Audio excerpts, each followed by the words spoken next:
افرو ریکفتی 12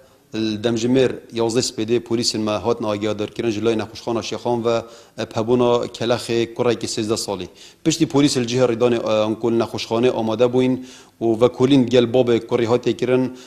باب وی کری و صدیار کرد بو کو کری وی جلوی چند کس نیاز و چولی هات کشتن بله با گمان بو پلیس آن چی بو کو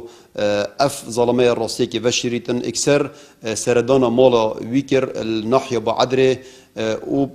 دیار بو پشتی و کلین دیال هاتی کردن پیری دیار بو کو اوی ظلامی پفکاری دیال جنبابا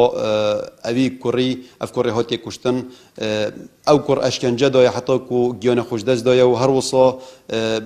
خشکه کوی 17 سالی جی اشکنجه دای و برای که دی 11 سالی اف هر دو کجی اشکنجه داینو باره و